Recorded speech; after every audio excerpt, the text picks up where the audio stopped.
My name is Jim McGillivray, and this is the Pipe Box, your source for all things piping. If you find this video useful, please give it a like, and please subscribe to this YouTube channel to see more videos like this. We're going to go over a tune today, and you can print out the music to this tune by going back to the description of this video on my YouTube channel, where you will see a link to a PDF. Today I would like to do a competition 2/4 march with you. The tune is called the Glenfinnan Highland Gathering, and it's one of my favorite tunes. It was written by Ronnie Lawrie. Ronnie Lawrie was a very memorable piper. He was a big man. He stood 6'7". In a feather bonnet, he was close to 7 feet tall. He was an imposing character, but he was beloved by all. He was a gentle giant. He was a leading solo player in Scotland in the 1950s and 60s, and he also was pipe major of the vaunted Glasgow Police Pipe Band from 1967 to 1973. His tune, the Glenfinnan Highland Gathering, was first published in 1966 in John McFadden's first book, and it has been a classic ever since. It's an intermediate level 2/4 march, meaning by 2/4 standards it's not difficult, but 2/4 marches in general tend to be more difficult than 4/4 and 3/4 marches. Okay, let's start out by simply listening to the Glenfinnan Highland Gathering played on a Dagger electronic chanter.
That's how the tune goes. As I say, it's not a difficult tune, but there's one thing you need to be able to do really well in this tune if you are to play it well. That is to play short notes squarely on the beats and on the offbeats. Let's have a quick look at the score to see exactly what I mean. Here is the whole Pipetunes.ca score to the Glenfinnan Highland Gathering. What I've done here is to circle short notes that need to be played on the beat or offbeat. As you can see, there are a lot of them, 45 to be exact, or 90 when you play the parts twice over. This is where we will focus a lot of our attention today. A lot of these short notes are in patterns that repeat in each part. So once you learn how to play these patterns, you're solving more than one problem in the tune. It's not quite as daunting as it looks. Let's look at the first part. One thing I'll ask you to do in this tune is to hold the first long note in each phrase.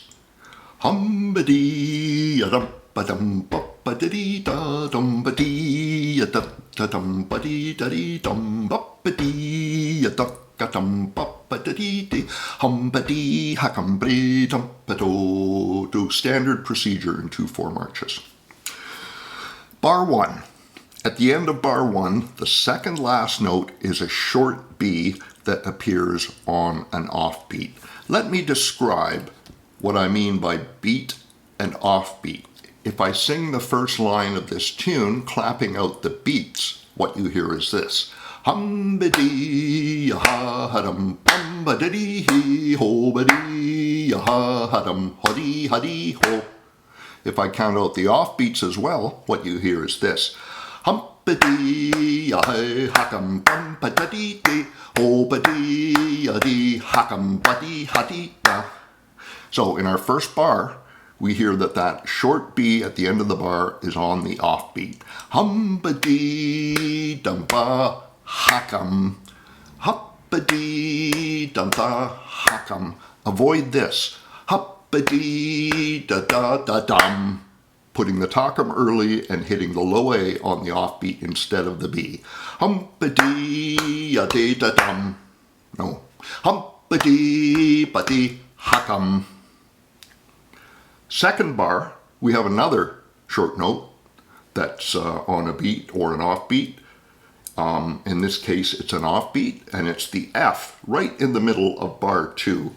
Dum-ba-da-dee-dum, up-ba-dee-da-dee-ha-dum, da-dum-ba-bee-dum. Try not to hit that F early. Dum-ba-da-dee-dum. So those two short notes, crucial that they be on offbeats. Let me play the first phrase.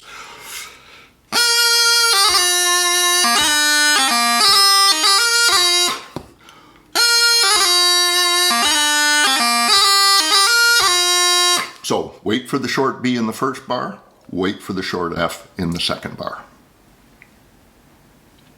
In bar 4, we have a pattern that repeats all the way through the tune, twice in each part. That is a short C and a short D in the first half of the bar. So the short C in bar 4 is on the beat. The short D in bar 4 is on the offbeat. So if we play the second phrase,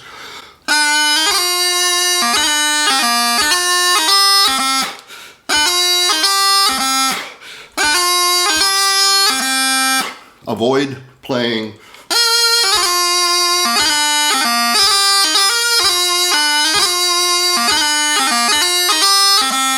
and I hear that played on the competition boards not infrequently. Dee ba dee ha-dum, ho-dee, ha-dee, ha-da. Bar 5 is the same as bar 1. Bar 6 is the same as bar 2. Let's look at the ending. Bar 7 and bar 8.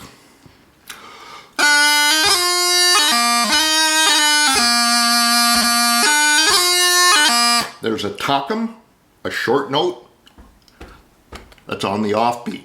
And again, your tendency will be to play the ta-cum early and put the low A on the offbeat.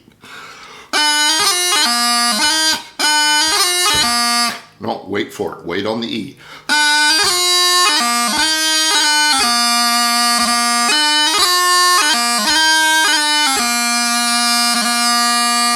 Never crush the short ta-cum notes, whether it's a B or a C, whether they're written out as 30-second notes, which is a very short note.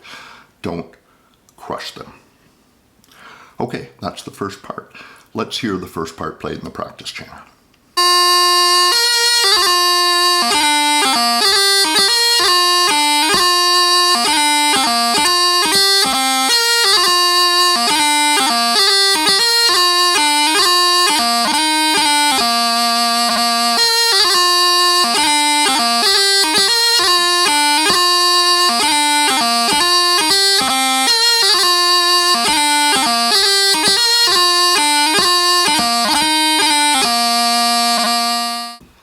Let's look at the second part now. Everything we've talked about in the first part applies to the second part. So in the first 2 bars, we see short notes that need to be on the beats or off beats, and we have talked about those patterns. So let's go to bar 3, which is one of the trickiest bars in the tune, simply because of the very first 4 notes in bar 3.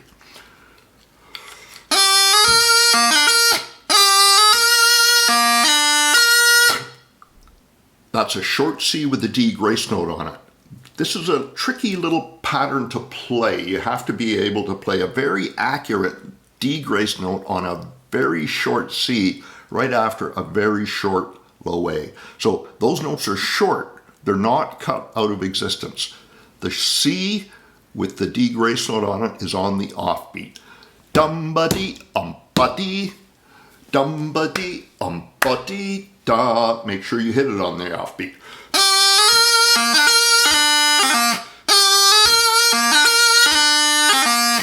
So, bars 3 and 4 in part 2.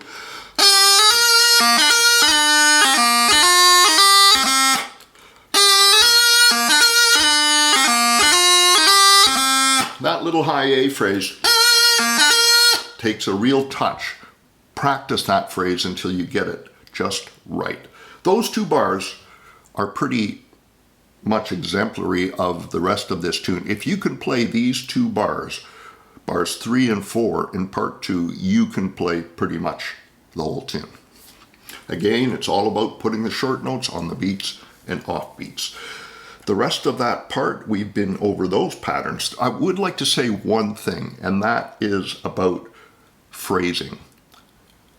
Phrasing in pipe music, the phrases are generally 2 bars long.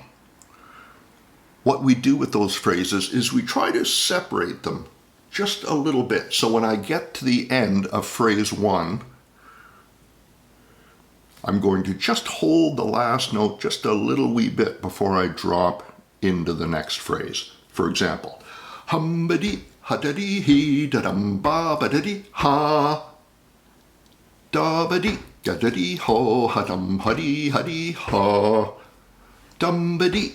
You'll hear that the lead-in notes are actually part of the next phrase. Da-da-lee-ga-da-dee, hee, ha-dum, bum-ba-da-dee, ha, hum-ba-dee-ga-da-dee, ha, ha-dum, ha-dee, ha-dee, ha, hum-ba-dee-ga-da-dee, ha, da-dum, bum-ba-da-dee, ha, hum-ba-dee, ha-cum-bre, hum-ba-do-ba-dum. That little bit of phrase separation really gives the tune structure, and the melody of the tune makes more sense because the phrases align with one another. Okay, let's hear the second part played in the practice channel.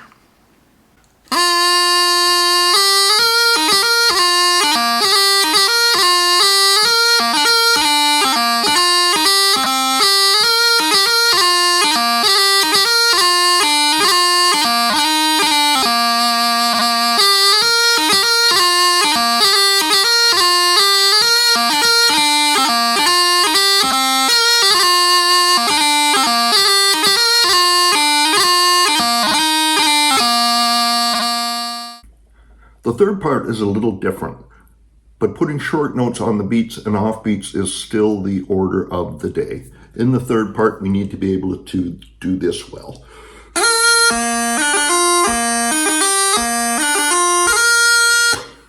It doesn't look hard. Technically, it's not hard, but we must musically put the right notes in the right spots. So in bar 1, we're going to hold the 2 low A's.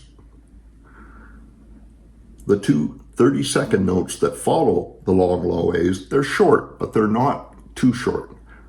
And you're going to put the second one of them, the one with the G grace note on it, on the offbeat. So, dee, hum-ba-da-dee, hum-ba-da-dee, hum-ba-da-dee, dee, hum-ba-da-dee, hum-ba-da-dee, ha-dee, ha-dee, ha-da, like that.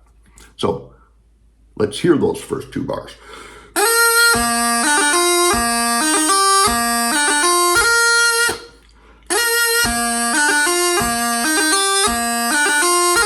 Avoid this,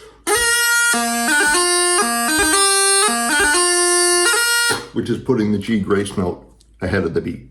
So the key here is to put those short notes on the offbeat and to not make them too short. Let's hear the whole third part.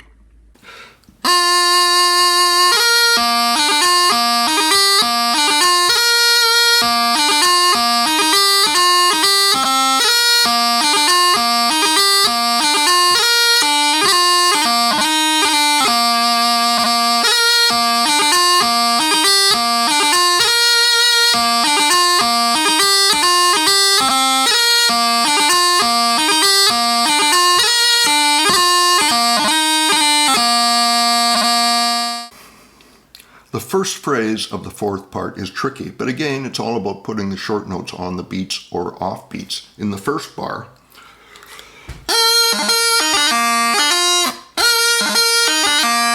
that low A, don't pop off that low A. I hear lots of pipers who hit that low A and then rush up to the short C. Like that. Keep the two short C's open and articulated. In bar 2, we have a little pattern that we've seen before.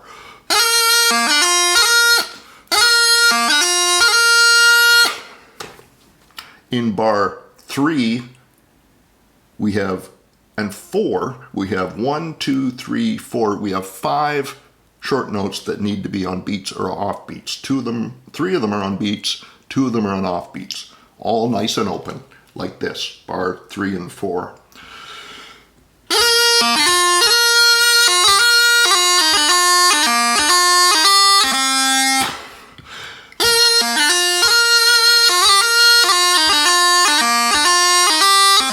I hope you can hear how well articulated the short notes are. Again, same message all the way through this tune. One other point in bar 4.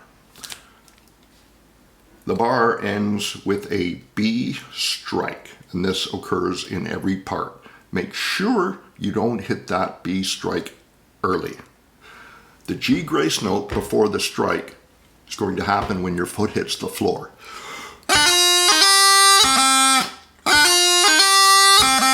Watch you don't do this. And don't put the strike on the beat. The G grace note is on the beat.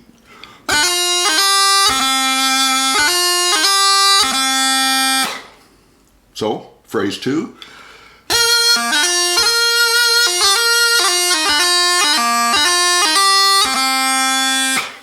Okay, let's hear the whole last part.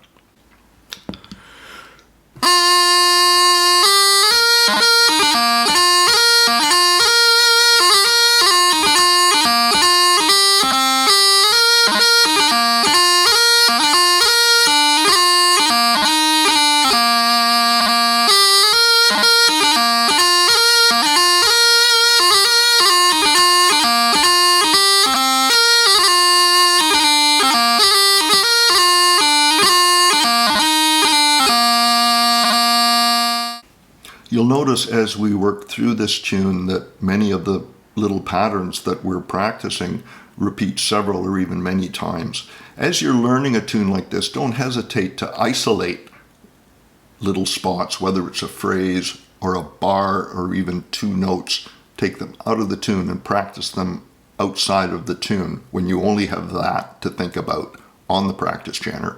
Get that little phrase or pair of notes right, and then put them back in the tune. If you're lucky, it's a repeating phrase and you'll see it several times. Another tool that you can use in march playing, and in this march in particular, is the metronome. I'm a big fan of using the metronome to see exactly where the beats fall in a tune. The recording I made on the Dagger Chanter earlier was at about 66 beats per minute.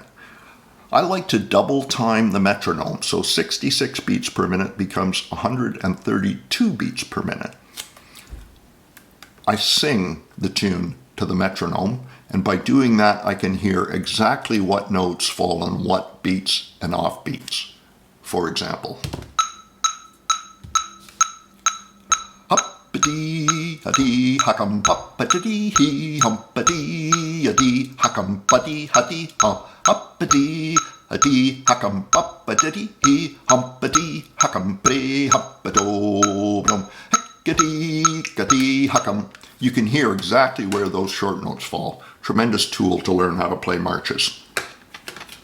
In terms of tempo, solo players at the top of the game play marches anywhere between 66 and 70 beats per minute, 68 maybe being the optimal tempo. For you, you play the tune at a tempo where you can manage the technique well. Do not play faster than your technique can handle. If you practice a tune with technique that's not played well, you'll get very good at playing technique, not very well. Increase your tempo incrementally. That's it for the Glenfinnan Highland Gathering. I hope you enjoyed Big Ronnie Lawrie's tune as much as I do. From me, Jim McGillivray at the Pipe Box, until next time, good piping.